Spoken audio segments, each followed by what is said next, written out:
Imagine yourself in a room with three adolescents, two young men and a young woman.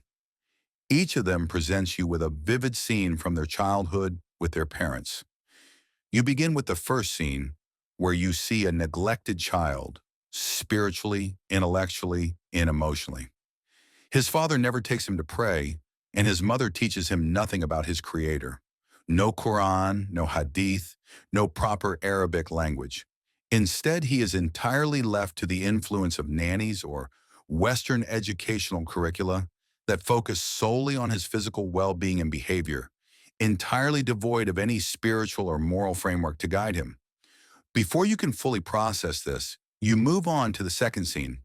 Here you find a bright and inquisitive young boy tormented by a question that troubles his understanding, but lies within the realm of faith and belief.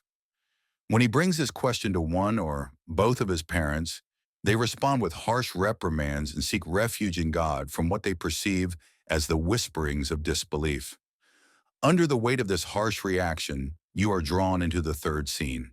This time, you witness a young girl crying from the physical abuse of her father and the emotional neglect of her mother.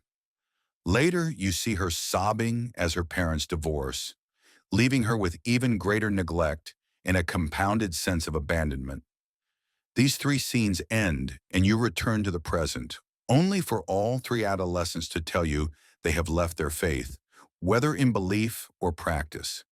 This shocking revelation pulls you back to reflect on those scenes and ask, could spiritual upbringing from a young age have saved this young man from such a fate? What if his parents had respected his questions and engaged with them properly? Would his path be different now? And the girl, had she grown up with a kind father and a loving mother in a stable, respectful home, would her current appearance and behavior reflect a different heart and mind? Do parents hold this much power? Build your fortress. In the days before planes and missiles, fortresses and strongholds were the ultimate defense for armies. Wise leaders would fortify their lands and troops, even in the absence of immediate threats, how much more so when danger loomed nearby. In today's world, filled with temptations and doubts bombarding us from all sides, no restrictions or locks will safeguard our children. Instead, it is our fortified hearts and minds that will shield them. Or more plainly put, education and upbringing. This aligns with the words of Allah. Law instructs you concerning your children. Surah An-Nisa 11. In our modern era, we see countless programs, workshops, and literature focused on intellectual and physical development. Yet spiritual upbringing lacks a comparable level of attention. If we wish to uncover some secrets of this kind of upbringing, the author Abdullah al-Raf tells us that the religious growth of children is distinguished by four key characteristics that need nurturing and development. Firstly, realism. Children tend to imagine religious concepts in tangible, material ways.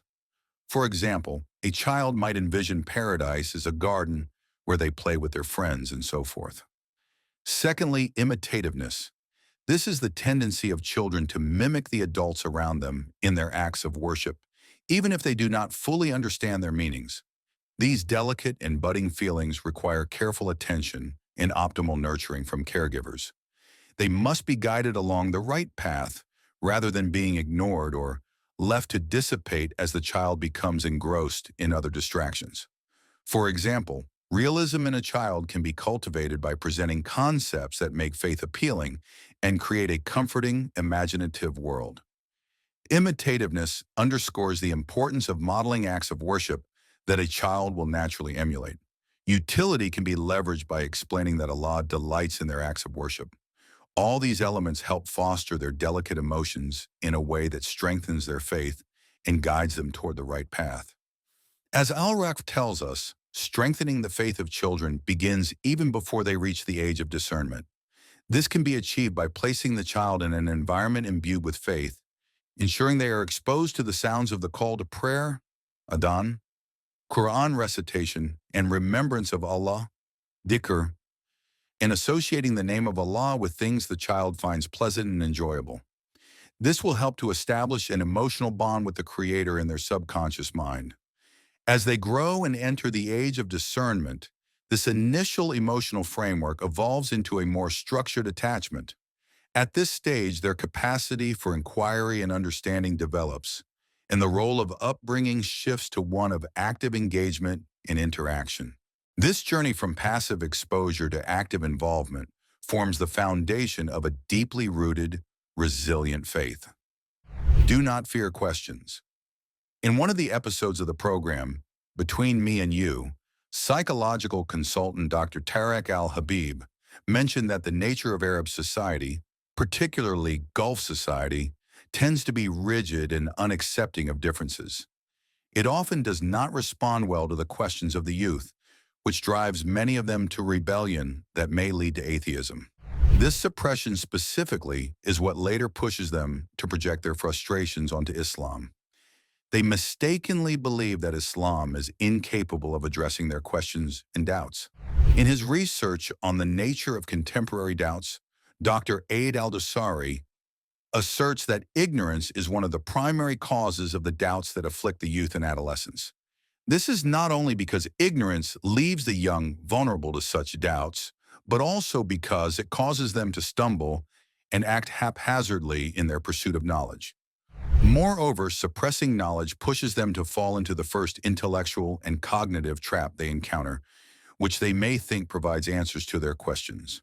By adopting this approach, families neglect the exploratory instinct of the youth, without which their intellectual development will remain incomplete. Based on this, Al-Rakfa advises us to adopt the best methods when addressing the faith-based questions of our children. First and foremost, this involves ensuring persuasion through dialogue, not coercion. It also requires honesty and simplifying answers to match the child's level of understanding, while respecting both the question and the one asking it. There should be no evasion of answers, either by explaining them when knowledge is present or by seeking out scholars when the answer is unknown. All of this provides the child with psychological, intellectual, and social balance that distorted answers or improper reactions cannot offer. This is not just because it satisfies their questions, but because it also solidifies the position of Islam in their eyes. It demonstrates to them that Islam is a complete and cohesive methodology that does not fear questions. However, before passing on such knowledge and behaviors, we need to pay attention to the medium through which it is delivered. That medium, in an instant, could obstruct the flow of all these efforts. Don't let go of his hand. In an American study conducted on more than 300 atheists, the results revealed that half of those who adopted atheism before the age of 20 had either lost one of their parents or experienced abusive parenting from one or both of them. This finding aligns with the work of psychiatrist Paul Vitz, who in his book, The Faith of the Fatherless, highlights the pivotal role a father's behavior plays in shaping a child's faith. For a child often views God as the ultimate symbol of power and authority, while the father serves as a tangible representation of strength and leadership. Thus, a distorted image of the father or abusive treatment by him can lead the child to develop a retaliatory attitude toward God, as they cannot rebel against their father directly. One of the most notable examples of this is the late prominent atheist Anthony Flew. In a drunken outburst, he was once overheard shouting, "I hate my father. I hate my father." On the other hand, a mother can have a similar impact. Just as the parental projection theory explains rebellious tendencies in children, the maternal attachment theory sheds light on the mother's influence on their children's faith. According to researcher Mary Ainsworth, maternal attachment can be categorized into 4 types: secure attachment, insecure attachment, ambivalent attachment, and disorganized attachment. Researchers suggest that the nature of a child's relationship with God is often shaped by their attachment pattern with their mother. This relationship follows one of 2 paths: the congruent path, where the maternal attachment pattern mirrors the child's relationship with God; the compensatory path, which occurs exclusively among those with negative maternal attachment. Here they attempt to compensate for their insecure relationship with their mother through a secure spiritual connection with God. Well, regardless of the potential outcomes stemming from these relationships, One thing is clear: they significantly impact children. However, this doesn't mean that the absence or spiritual neglect of parents is the sole cause of atheism, nor that atheism is an inevitable result of such conditions. Instead, it underscores how emotional and spiritual neglect puts faith development at risk. Likewise, neglect in intellectual or spiritual upbringing doesn't necessarily guarantee a child will fall into disbelief. However, it places them in perilous situations, like stepping on landmines ready to explode unless God intervenes. For this reason, parents must educate themselves about matters of faith to better guide their children away from these dangers. Dr. Abdullah al-Rukf, in his book Faith Questions of Children, provides numerous answers that satisfy the intellectual curiosity of the young. Regarding adolescence, Dr. Mohammed al-Zabalawi's doctoral thesis, Adolescent Upbringing Between Islam and Psychology, is a comprehensive resource addressing the challenges of adolescence and offers guidance on raising teenagers in alignment with Islamic principles. By integrating these three dimensions, parents can establish a robust foundation for their children. Proper spiritual upbringing nourishes the intellect and emotions from an early age.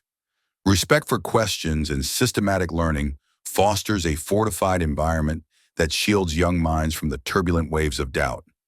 If all of this occurs within a compassionate and nurturing parental framework, one that doesn't harm the child's spiritual or psychological well-being, the result is a balanced upbringing that harmonizes intellect and emotion while fostering a deep spiritual awareness. This is the vaccine that protects the next generation from the epidemics of doubts and desires. Prevention is better than cure.